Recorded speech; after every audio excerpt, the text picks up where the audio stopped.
Hello and welcome to another Looney Tunes review video. If you are new to the channel, make sure you subscribe to follow my journey to review all 1000 classic Looney Tunes shorts and give this video a like as well. So this is a review for Billboard Frolics, released in 1935. It's the 117th in the series, and it's directed by Freeling. At the time of this recording, this restoration has not appeared on physical media. That could change in the near future, and if it does, I'll leave a note in the comment section. At least it's been restored, and it looks gorgeous. Regardless of how you feel about this short, you can't deny it looks really, really good. But in case you haven't seen this one, it is copyrighted. Can't show you the full thing here on YouTube, otherwise the video will just get blocked. But it's just your things coming to life type short, where in this case, you just got various signs of billboards coming to life, singing and dancing, and that's pretty much it. So nothing too deep here, but we'll definitely take a look at everything here. Now, a few bits of trivia for this one. There's one very important one, but I'm actually going to leave that for my good friend Manny, the Toonie tenor. He always comes on to these Merrily shorts, as they're pretty much all music focused. So he'll go through that very shortly, because that bit of trivia is also musically related.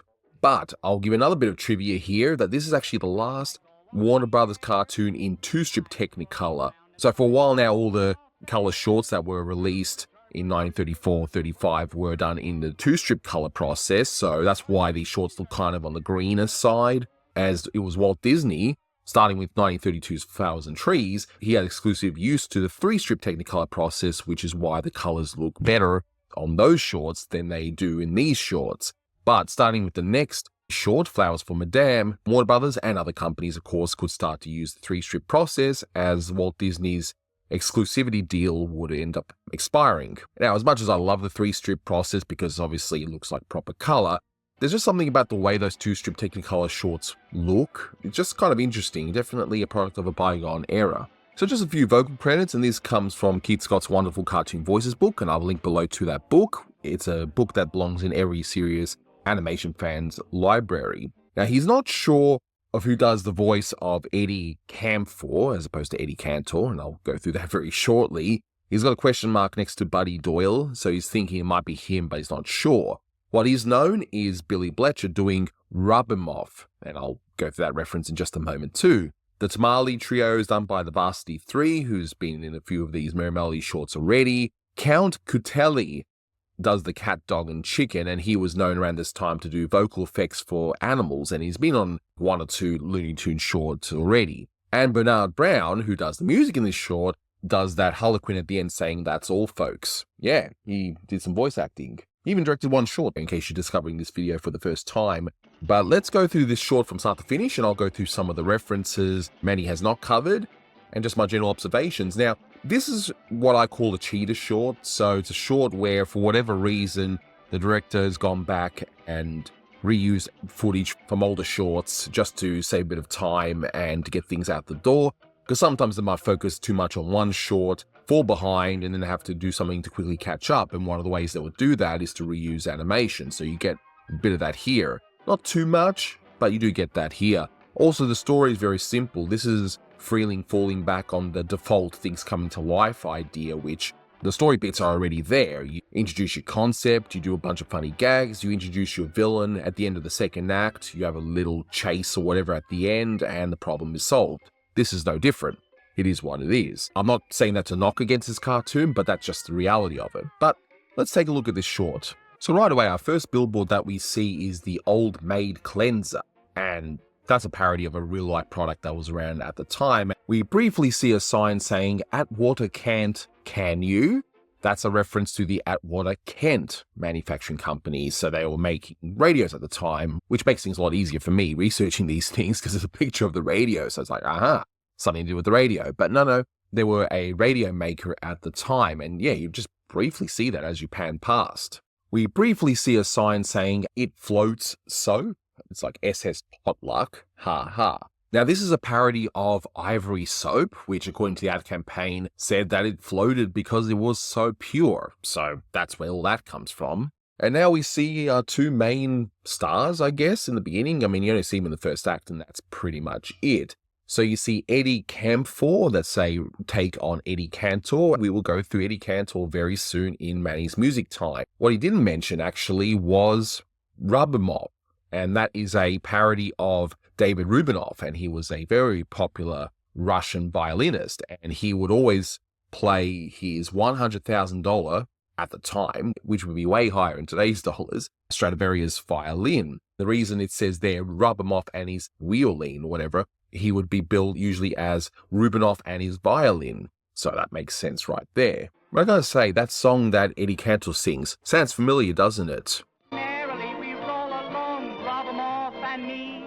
When he plays his fiddle, I just go on a spree. I wonder if we'll cover it on this review. I wonder what it could be. Don't worry, we will get to that. I'm pretty sure you've already figured it out. We'll get to it in a moment. But the animation of Eddie Cantor here, that was pretty much how he sung and danced. So whoever animated this definitely has seen a lot of Eddie Cantor performances. But what I love about this whole Rubinoff parody is that doesn't even look like him at all. If you've seen what Rubinoff looks like, he just looks like a regular guy with facial features, I guess, that show that he would be from that Russian region, because at the time it would have been the USSR. But here he's just portrayed as a stereotypical Russian, so they're really playing that up, aren't they? And he mentions about Eddie bringing his 5 kids in, and he's about to have fun. I think that I'm about to have fun. Eddie brings his 5 kids in. I think he's a bum. And that's a reference to Eddie's 5 daughters, which again is going to be covered in Manny's music time. But in the end, yeah, it looks like they're friends. I actually don't know if they performed together in real life. If you're more familiar with 1930s radio, if the two of them actually appeared together, definitely let me know in the comments below. Now, I'm not sure about that ginger ale, what product it's directly parodying, so if you know about that ginger ale, definitely let me know in the comments. But this is another example of what I meant by a cheetah short, where a lot of these shots have very small amount of animation in them, so not only could they lift up animation from earlier shorts, but when they have to create new animation, they just simply do the limited amount possible and it still gets the point across. Now we see an all-expense tour to Cuba. Now keep in mind, this came out in 1935, and this was before the whole revolution happened and Fidel Castro took over and so on. So Cuba at the time was a very well-known destination for Americans, hence why it's advertised here in case you're wondering, hang on, why is Cuba seen as a destination? Well, that's why. And this animation of the dancing girl is lifted from The Miller's Daughter, so you got the dancing girl there, and it's reused here. I mean, it works well, so why not reuse it? Now, those singing tamales come from How Do I Know It's Sunday, so that's another one that they, of course, reused, and why not? It definitely works here. Now we see the Old Maid Cleanser, which is a parody of Old Dutch Cleanser, and this is an animation that's used from How Do I Know It's Sunday. And again, if it works, why not reuse it? Now, of course, Russian Rye, what do? They do the Russian dance. Ha ha. Because why not? Every time you see Russian Rye in these shorts, you're of course going to see them doing some sort of Russian dance. Now that 5-year plan, that is a sneaky little reference there, and that comes from the 5-year plan of the Soviet Union. So I mentioned already Soviet Union before with Rubinoff or Rubimoff, right? When the Soviet Union was formed, and yes, I am definitely oversimplifying things, okay? I'm just giving you guys a general idea, but the idea was that there was a 5-year plan of the Soviet Union to develop their national economy and to go from one particular kind of market into a socialite type of market. It's like a centralized economic plan. So yeah, definitely a lot to cover. I could be here for hours talking about that, but yeah, it's an interesting little thing that they put in this short. And I guess this is another example or another exhibit that these shorts were actually not originally intended for kids. Kids could see them, yes, but adults would find joy out of that sort of thing as well. Now, briefly before we see those dancing penguins, that also comes from another short, and Manny's going to mention that one, but you see cold cigarettes, and you can see written here, and again, this is why restoration is so good, because you can actually read these things. It says, they satisfy, they walk a mile, they do anything. Cold cigarettes is a parody of Cool brand cigarettes, haha. But the whole walk a mile bit is the Camel cigarette slogan, I'd walk a mile for a camel. This is when they used to advertise cigarettes on billboards, kids. But the animation that they use here, yes, it's a reuse, but it's still a great one and it serves its purpose like it should. But it is kind of weird in that shot where they're gone from being stuck in the background, so to speak, and then it looks like they're on a platform, even though that bottom bit should actually be flat as well. It's kind of a weird effect, but whatever. Then we see a brief shot of Cinco, where they make the snow effect, of course, right? And it's dependable and cleans open drains. And that's a parody of Drano, which had the tagline, opens clogged drains. So there's that. And I like how you can just read these little details I never noticed before. Manufactured by Cinco MFG Co. So they obviously just put in there to fill in the gap. But still, it's interesting seeing those little details that they put in. And some more reuse. So again, Manny's going to cover this part because it's got a musical part to it. But reuse or not, it's still one of a bit of animation seeing those dancing pajamas or long johns, whatever you want to call them. Although I'm looking at the background and I'm seeing some of those other signs, like that cow looks really odd.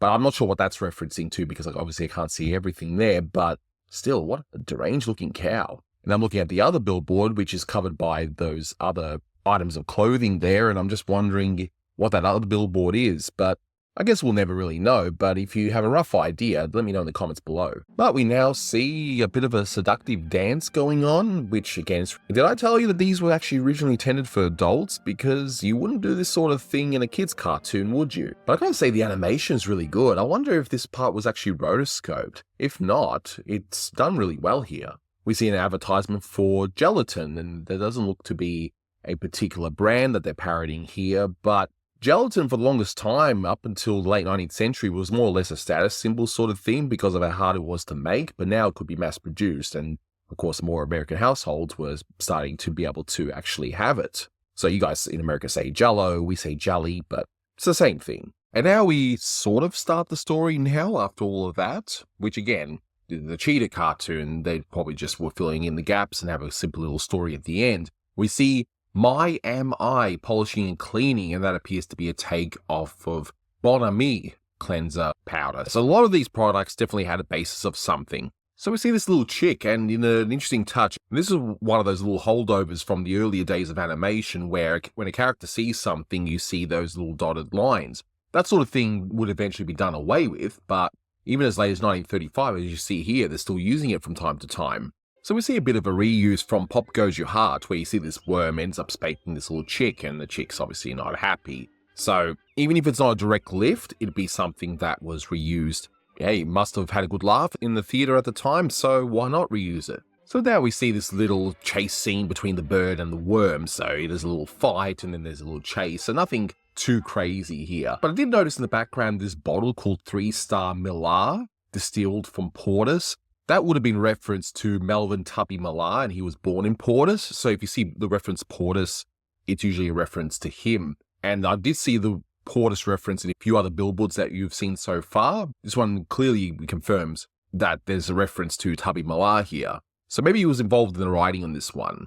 But it's interesting, if you notice that chase sequence, they reuse the backgrounds. This is similar to what Hanna-Barbera would do later on to cut costs. So they had a little bit of the background, but it looks like there's just at one point where they would reuse the background. So we get a little gag that's not ha-ha funny or anything, but it's kind of clever. The chick thinks it's caught a worm, drags it out, but it's actually a bicycle pump, and ends up knocking over this basement door, and it ends up inflating air, and the chick ends up floating upwards. Again, is it ha-ha? Not really, but I guess the audience at the time would have given that a bit of a chuckle. Now that tire ad that you briefly see, that lot of miles tires, that is based off of an ad for Fisk tires, where you see this little child holding up a little candle and holding a tire, looking all tired, ready to go to sleep. So it's basically time to retire. That was the ad campaign for that one. Ha ha. But yeah, that's where that comes from. But now we see the villain of the piece as we get into our third act here, which is this cat. And it's a similar design to a lot of the cats in some of these very melodies of late.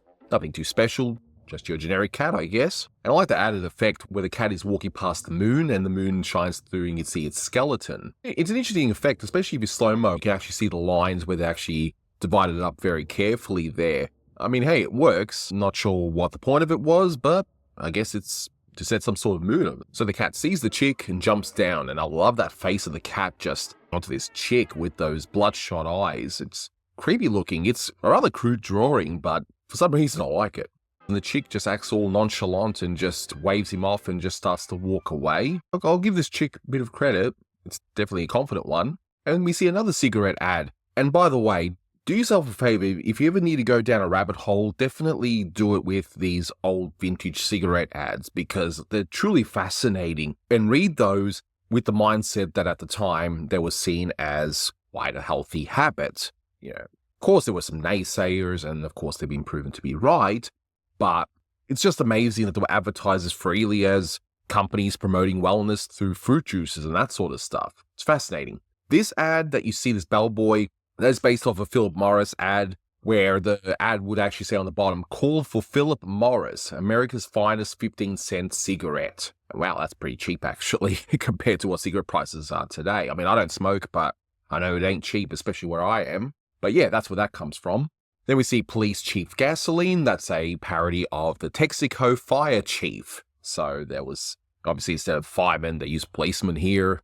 Audiences at the time would have no doubt gotten a kick out of it. This would go over most people's heads today. But those police officers aren't very good shots, are they? They're shooting all those bullets at the cat and completely missing him.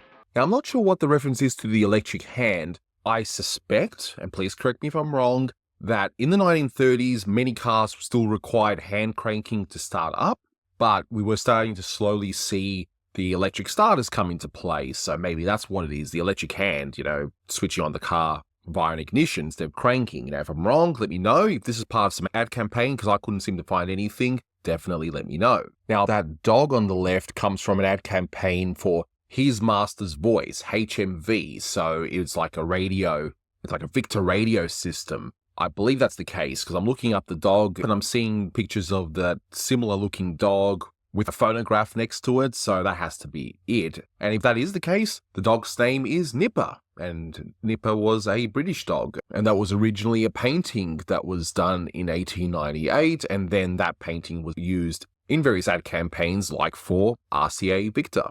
But the dog chases after the cat, because what else are you going to have here, right? And the dog chases the cat inside this tube, and it's interesting if you look closely that it couldn't quite get the detail right of the cat going in the pipe.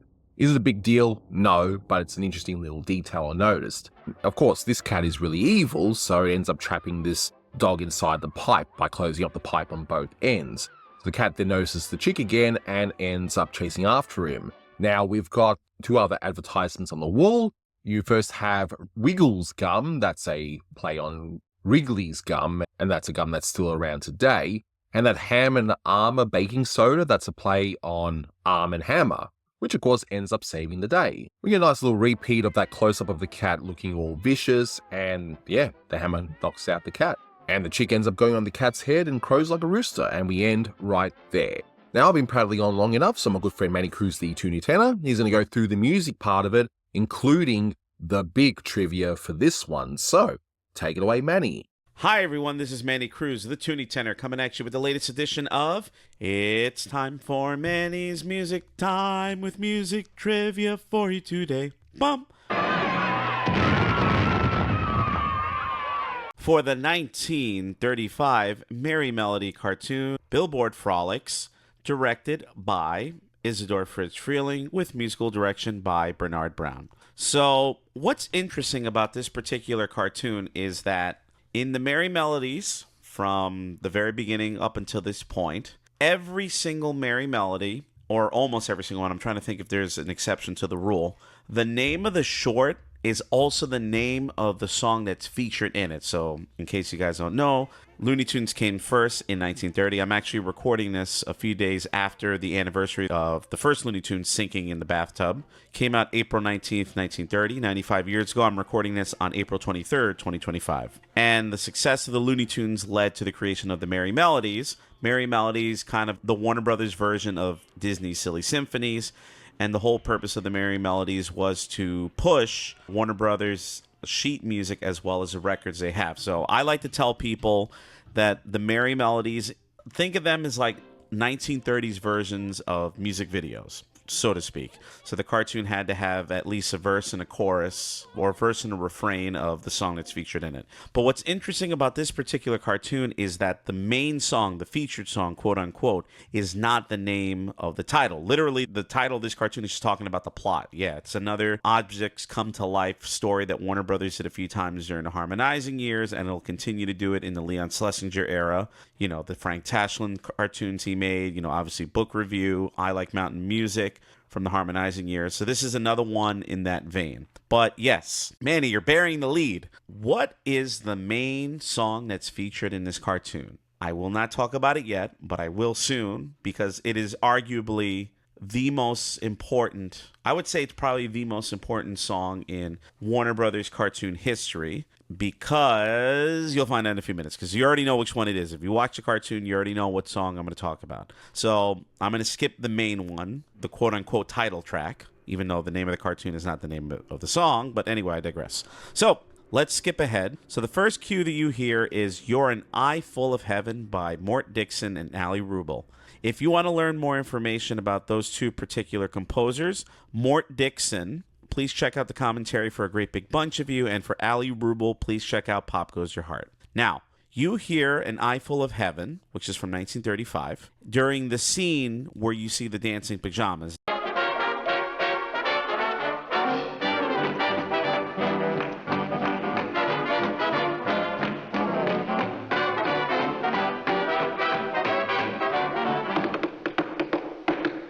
Now, I was having a little bit of deja vu all over again when I was watching this, and throughout this cartoon, I guess Fritz Freleng needed to find ways to trim the budget, and he decided to scrape some of the animation from his older cartoons, because when I saw this, I was like, wait a minute, this looks like something I saw in black and white. I was correct.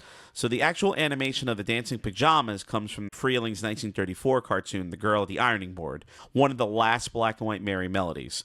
But in the original cartoon, there's a different song featured in that scene. So in The Girl on the Ironing Board, the dancing pajamas are dancing to the song Shake Your Powder Puff, which is also the name of another Merry Melody that Freleng directed in the same year.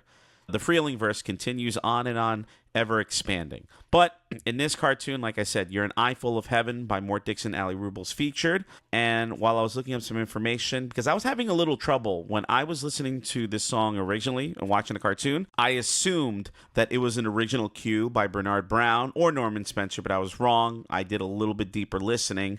I found a recording from 1935 of this song by Jan Garber and his orchestra. The way that it's arranged in the cartoon is a little different than the version I heard, but I was like, yeah, I could hear the melody there, so it threw me off for a little moment.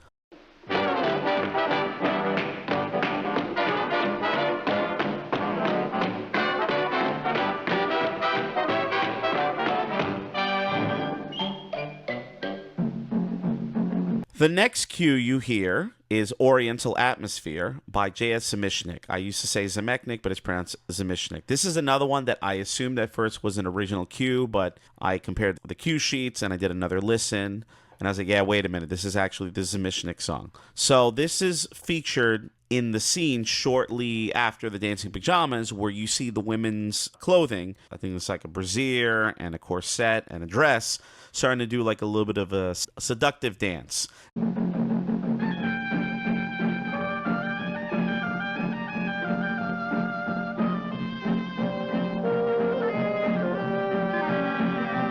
Now, the actual dress itself is based off one of the main characters of the cartoon, The Girl at the Ironing Board. But in that cartoon, she's one of the main characters, and she falls in love with, I think it was a pair of pajamas in that one. She doesn't do that seductive dance in that short that she does here. Now, on YouTube, I like to listen and find original recordings or close to original recordings of these songs so I could hear it in the context of when it was originally came out, just to double check whether or not I have the right cue. And I kept finding Oriental music, and I know Oriental is a bit of a pejorative term, but that's the name of the song, so I apologize for that. But I was looking up this song on YouTube, and I wanted to listen to it because there are some J.S. Zemishnik recordings available on YouTube, but it kept coming up with a different name, Oriental Music. I wasn't sure whether or not this is the exact thing, because on the YouTube videos, they have the sheet music for you to watch while you're listening to it. I was like, wait a minute, that's not the same thing I heard in the Merry Melody short. So I want to shout out a website that I've used before, but it's been a while since I've been on it. The Silent Film Sound and Music Archive, because I went there and I found a copy of the sheet music. Actually, it was a PDF of a book originally called the Sam Fox Photoplay Volume 5. Now, the Sam Fox Photoplay series were books that Carl Stalling and other silent film organists would use when they were scoring silent films, and then later a lot of those cues that they would use during the silent film days, they would adopt into animation. Carl Stalling being the best example of it, but Norman Spencer and Bernard Brown also took from these books as well. And again, I want to shout out that website, the Silent Film Sound and Music Archive, and it was founded by one of my professors from graduate school. So I want to shout out Dr. Kendra Leonard for creating this website about 11 years ago, and it's great if you want to learn more about J.S. Samishnik and other composers of that time period of the silent film era. And I really got to dig more into this website. It's been a while since I've been there. So again, Dr. Leonard, thank you. Hopefully you're listening to this. And thank you for helping on my research. Now, I also forgot the beginning of the cartoon has the Merry Melodies theme at the time, I Think You're Ducky. So let's not forget that, by Gerald Marks. Now, there's another note that I wanted to talk about. So in the scene where you have the dancing penguins, and again, another example of deja vu all over again, because I'm like, wait a minute, I've seen this animation before. You see in this version of the cartoon, it's a bunch of dancing, smoking penguins. And penguins don't smoke, it's not good for your health. But in the original cartoon, they were dancing ducks because this is a scene reused from the 1934 Merry Melody, Beauty and the Beast, not the 1991 film by Disney. And again, another Freeling short. Now, the music that you hear in this scene, I was listening to it, and I was like, this sounds like the same music from Beauty and the Beast. So I checked out Beauty and the Beast, and yes, it's the same music. I'm going to make an assumption. I believe that that's an original cue that was written by Norman Spencer, that little waltz when the ducks and the penguins start dancing. I might be wrong. It might be another piece of music, a classical composition, but for now, I'm going to assume it's a Norman Spencer cue. If I'm wrong, please scream at me in the comments in all caps and put at least 15 emojis after you write your angry comment. It would be greatly appreciated.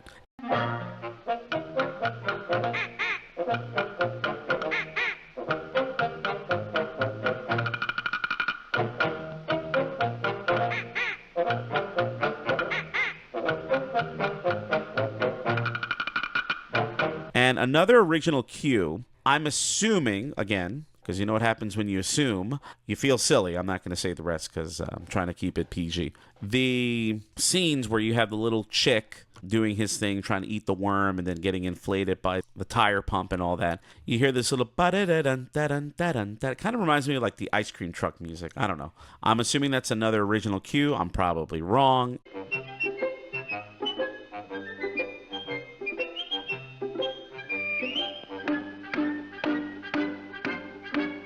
And I'm pretty sure I've heard that cue before in another early Merry Melody. I just can't think of it off the top of my head. Again, scream your head off in the comments. And yeah. Now, let's get to the meat and potatoes of this one. What is the main song featured in this cartoon? Oh, it's a little ditty that was written by 3 songwriters, Eddie Cantor, Murray Mencher, and Charles Tobias. A little song called Merrily We Roll Along, My Honey and Me. Yes, this is the first time in a Warner Brothers cartoon that we hear the legendary Merry Melodies theme song, Merrily We Roll Along. It's a cinch that every time I go on the air, I just look around and find old Rob-a-Muff there. However, it was not the Merry Melodies theme song yet. So, in case you don't know, 1936, Carl Stalling comes in. He becomes the music director of the Warner Brothers shorts. And like I said, during this time period, 33 until 1936, the Merry Melodies theme song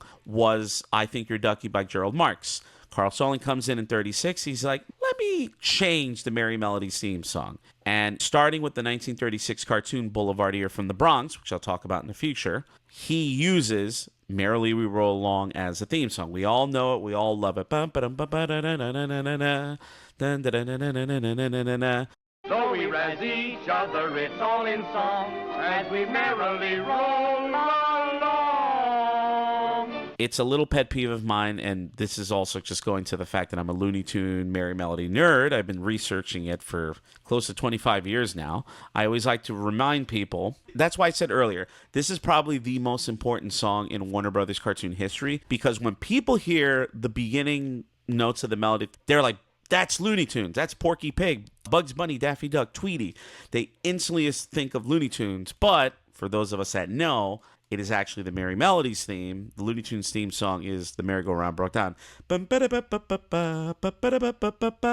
It's so strange because during this time period, the Merry Melodies and the Looney Tunes were actually different. Merry Melodies featured the music. Looney Tunes featured starring characters like Bosco Buddy, Beans, and Porky. Merry Melodies switched to color early on. Looney Tunes stayed in black and white until the early 40s. And by the time the mid 40s comes, there is literally no difference between the two of them. I know there's a quote somewhere, I think from Fritz Freeling himself, the director of the short, where it's like, we didn't know what they were. We made the cartoon and we didn't know whether it was going to be a Looney Tune or Merry Melody. And honestly, we really didn't care what the difference was. I'm paraphrasing it. But it's so strange how this particular song has stood the test of time. And it's like the theme song of the Looney Tunes franchise. I'm going on a little bit of a side note, but The Day the Earth Blew Up, the most recent film featuring Porky and Daffy that came out last month, and I thought it was nice that it featured The Merry-Go-Round Broke Down in the score. You do hear a little snippet of Merrily We Roll Along in the film, but it was nice that The Merry-Go-Round Broke Down had a little bit more love, because again, Merrily We Roll Along is like the go-to for the Looney Tunes franchise when we hear it. And I mean, I love the song. It's a phenomenal song. And it's cool to finally see it come into the Looney Tunes Merry Melodies franchise. And this is the starting point. This is the cartoon that introduced it into the universe, and then Stalling was like, yeah, this would be a really neat theme song. And the rest is history.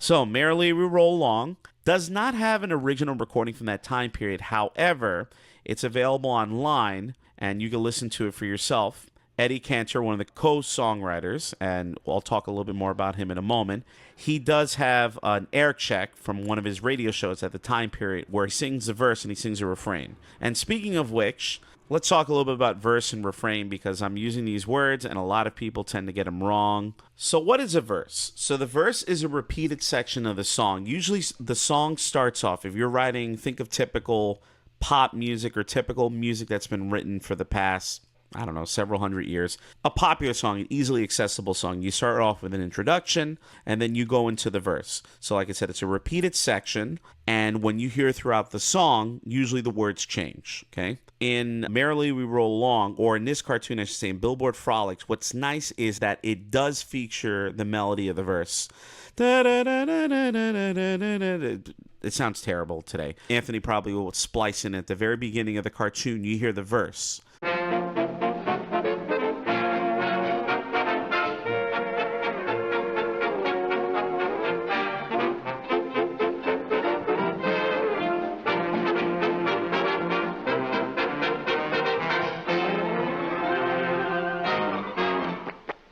Which we really don't hear, because the part that we all know and love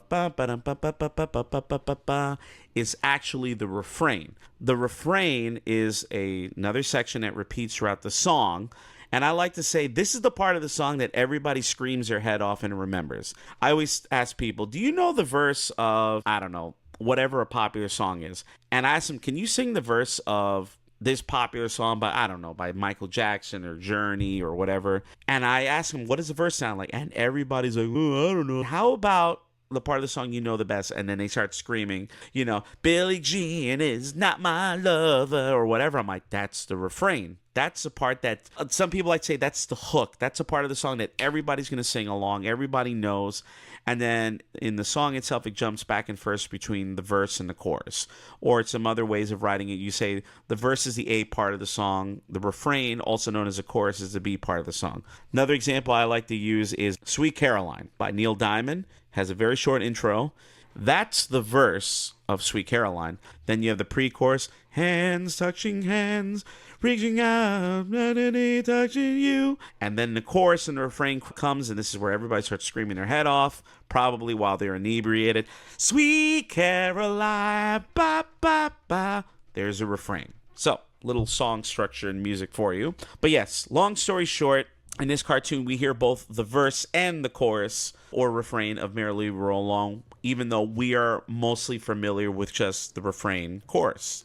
Whew, I feel like I was giving a lecture on music theory. I don't want to, completely scare you guys away. So, let's talk a little bit about the songwriters, because there are three. So let's start off with the one that I had the most difficulty finding information from, Murray Mencher. Menker? Mencher. Let's go with Mencher. I'm probably saying it incorrectly. I apologize. So this information comes from IMDb. I know it's not always the most reliable, but it looks like a pretty decent write-up, and I corroborate it with some other things I could find. So here we go. Murray Mencher was born October 5th, 1898 in Boston, Massachusetts. I'm going to pause there for a moment because A, that's my mother's birthday, October 5th, but B, he was born one day, literally one day before my fraternity was born, and in the same city. So I've said in other commentaries, I'm a member of Phi Mu Alpha Sinfonia Music Fraternity, and my fraternity was born, quote-unquote, founded on October 6th, 1898, in Boston, Massachusetts,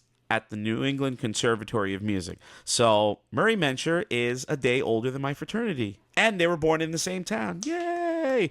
Hooray, hooray, hooray. All hail Sinfonia. And he had a very long run. It's always neat to run into these songwriters that actually existed at the same time as I did, or rather, I existed in the same time as they did, because he passed away not long after his birthday. He died on November 6, 1991 in Miami, Florida at age 93. So Murray Mencher and I existed at the same time for 3 years. He was 93, I was 3. So, yes, sadly, I never got to meet him. Again, I was a toddler at the time, and I'm not from Florida. I'm from New Jersey, so it's a little tough to do a little traveling when you're a toddler and you're at home watching Looney Tune cartoons and Merry Melodies on public domain videotapes and Looney Tunes on Nickelodeon, because that's what I did as a little boy, and I still do to this day, just not on Nickelodeon. Anywho, let's talk about Murray Mencher. So here we go. He is an American pianist, lyricist, and songwriter, chiefly remembered for co-writing the Merry Melodies theme song Merrily We Roll Along with Charles Tobias and Eddie Cantor. Mencher began his career in vaudeville and later worked as a pianist and song composer for several music publishing houses. From the early 1930s, he wrote songs for McKinney's Cotton Pickers, not the best name in the world, Jimmy Lunsford, and other jazz bands. He also provided scores for such Broadway shows as Earl Carroll's Sketchbook, 1935, and for nightclub reviews in New York City and Miami. Some of his best-known compositions include On the Bumpy Road to Love, Flowers for Madame. I'm coming to that cartoon. That's actually the next one I have to record after this. So Flowers for Madame, Alice in Wonderland, not the Disney film, You're the Dream, and Let's Swing It, featured in Warner Brothers and MGM cartoons of the 1930s and 1940s, unquote. So there you go. There's a little bit about Murray Mencher. He's kind of difficult to do some research about, but the other two guys, not so much. So let's jump into them, shall we? So let's talk about the other songwriter of the song, because remember, there's 3 in total. Charles Tobias. So this information I'm about to read for you comes from the Songwriters Hall of Fame, and I'm also going to sprinkle in some other things that I read up about Charles Tobias. Information comes from the Songwriters Hall of Fame, and I quote, can't forget that part. Charles Tobias was born in New York City on August 15th, 1898. He began his 5-decade career as a professional singer for music publishers and toured extensively as a vaudevillian. He founded his own publishing firm in 1923 in New York, and he was later joined by his brothers, Henry and Harry Tobias, and they grew up in Massachusetts, even though they were born in New York. I'm not even going to bother pronouncing the name of the city in Massachusetts, because I think it's the Worcester. Any people who are from Massachusetts, help me out with the pronunciation. You know, I got to park my car, you know. That's my terrible Boston accent. By the way, go Yankees, boo Red Sox. Anyway, let's continue on. I quote, Charles Tobias once called himself the boy who writes the songs you sing, and his catalog is one of the most prolific in Timpan Alley. Working with his brothers and other composers and lyricists, Tobias produced several songs. There's a whole list of them on the website, but I'm only going to mention the ones that I saw that are related to Warner Brothers cartoons. So what are those songs? I quote, obviously, like I'm talking about, Merrily We Roll Along, Start the Day Right, Time Waits for No One, Trade Winds, I love Trade Winds, Down Where the Trade Winds Play, Down Where You Lose a Day, I love that song. And We Did It Before and We Can Do It Again, which he co-wrote with Cliff Friend, who is one of the co-writers of the Looney Tunes theme song, The Merry-Go-Round Broke Down. And, unquote, I did not know this, I feel like a knucklehead that I didn't realize it before.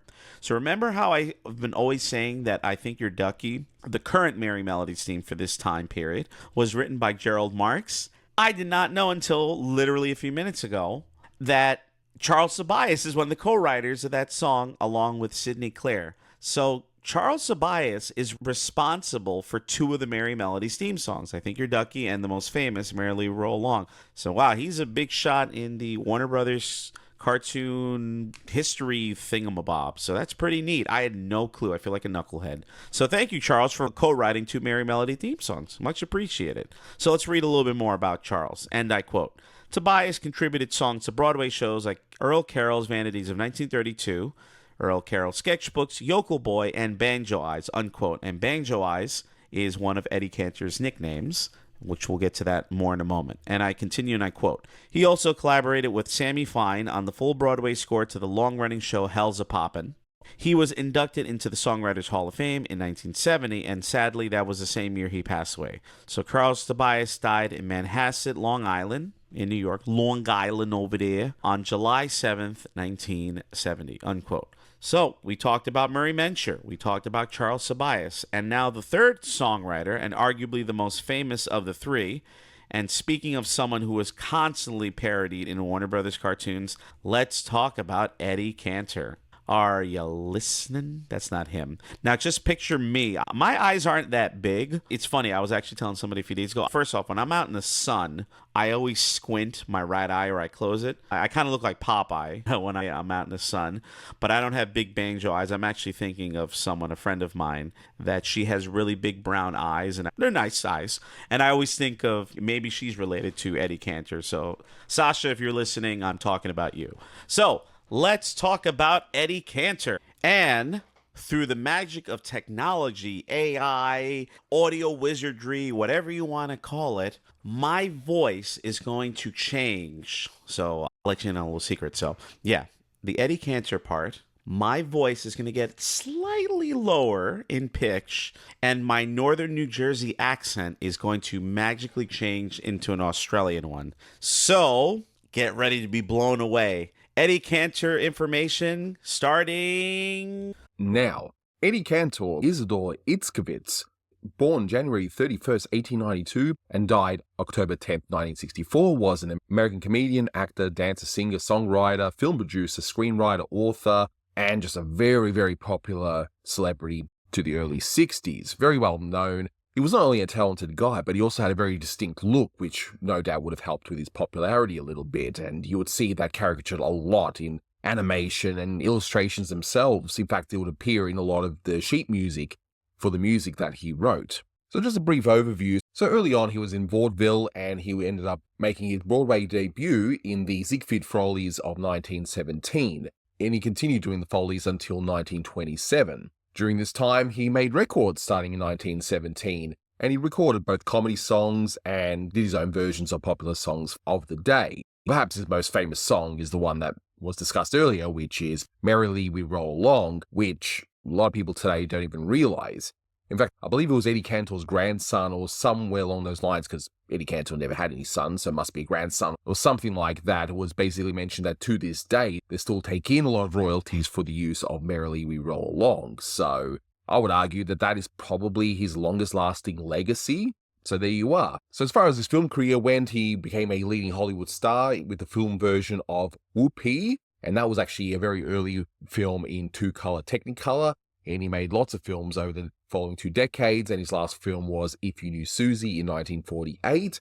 He then turned to television and was a regular guest host on the television variety series The Colgate Comedy Hour, and he was basically someone alongside other hosts would come on, introduce comedy acts, and would even be involved in comedy acts themselves. Usually these days, when you have a show of this nature, there's usually just the one host, and they would host it either nightly or once a week or whatever, but back then they would usually have a lot of rotating hosts. But Cantor's popularity can't be understated. In fact, he was so popular, he even wrote books that were hugely popular, and some have even said that those books even helped bring America out of the Depression. I mean, I guess that's in a joking sort of way, but they were extremely popular and sold really well. There was even a board game from Parker Brothers called Eddie Cantor's Tell It to the Judge. So go figure. Now, I'm not going to go too in-depth into Eddie Cantor's life, but I will point out that he had 5 daughters, all of which have now sadly passed on, with one of the daughters passing away as late as 2018. And there was this running gag about Eddie Cantor yearning to have a son, and yet all he had was 5 daughters, and apparently his daughters weren't particularly happy about it, and I guess a lot of women wouldn't be either, right? But that provided some interesting fodder when it came to Looney Tunes, which Eddie Cantor parodied so many times. His earliest appearance are like Mountain Music, then you have him in Shuffle Off to Buffalo, one of those little dwarf being thingies transforms into Eddie Cantor for whatever reason. There was no logic to that one, of course. This one, Billboard Frolics. Most people might be more familiar with him in the Bob Kimpson short What's Up Doc, where he's one of the 4 Down on His Luck stars, alongside Bing Cosby and Jack Benny, Al Jolson, and so on. And you see Elmer doing that wonderful face where he's just dismissing all those stars. A horse turns into Eddie Cantor in Farm Frolics, where he just does the kind of song and dance that Eddie Cantor would be known for. He actually is a quote-unquote star in the Bob Clampett short Slap Happy Pappy, where he wants to have a boy, but he's unable to do so. And there's even a little gag in Porky's Naughty Nephew where you see Cantor swimming along and he adopts a boy, as in a B-U-O-Y. Ha ha. And another reference I can think of is in Walt Disney's Mother Goose Goes Hollywood, which sadly is seldom seen these days due to certain racial stereotypes within, but it does feature a wonderful little thing where you have Eddie Cantor as Little Jack Horner and he sings a song of Sixpence and got some wonderful character work in that short. So after a long prolific career, Eddie Cantor would eventually pass away in 1964, age 72 from a second heart attack. So yeah, let's turn off this machine and I'm going to sound like a Joyzy boy again. So those are my thoughts and Manny's music time for Billboard Frolics. Thanks for listening. It's always good to revisit these early Merry melodies, especially this one since it recently got restored and looks way better than the version I saw a few years back. So thanks for all the support, supporting Anthony and supporting the rest of our crazy crew here in this corner of the interwebs. Please follow me on social media at the Toony Tenor, TheToonyTenor, for updates on my life as a working musician. I just finished doing Holy Week, so I'm exhausted from all those masses that I sang. So if you do celebrate, happy Easter. And also my updates on my life as a multifaceted geek. It's been a while since I've said it. You want some Looney Tunes, you want some Ninja Turtles, Ghostbusters, Avatar, The Last Airbender, or The Simpsons, or other things. I mean, WrestleMania was a few days ago, so I definitely have some WrestleMania or wrestling-related memes that I just posted a little while ago. So please check those out. Thanks for the support. Talk to you soon. And I don't know, go look at a billboard. You know, back in my day, they used to be replaced every few months or every few years. But now you got the digital ones or like literally you're driving and then you see something and it changes. Ooh, new billboard day. You know, when Homer stops dead in the middle of the road. I can't help it. I got to mention The Simpsons at one point. I'm trying to remember what episode. Oh, when he goes to clown college, Homie the Clown. That's what I got to go watch that episode and I got to go to bed. Thanks for listening, folks. Bye. Thank you, Manny. I'm not sure how on earth you did a convincing Aussie accent, but kudos to you and your vocal abilities there. Now, before I give my final thoughts, I also wanted to point out what I love about this short musically is that, okay, you got the now famous song, but that song is played all throughout the score, and I love the different variations of it as it accentuates the different things happening. Now, as for the short itself, honestly, it is a little on the dull side. There's not really much to it. It's quite clear that this was done just to meet a quota. Got lots of repeated animation, which audience at the time wouldn't care, and I guess audiences even today probably wouldn't care because they wouldn't even know about it. There's not much story really to think of. It's just a whole bunch of puns on different ad campaigns, which would have been well known at the time, but are completely obscure today. And there's nothing really haha funny about this one, except for a few dad joke puns. But do I hate this short?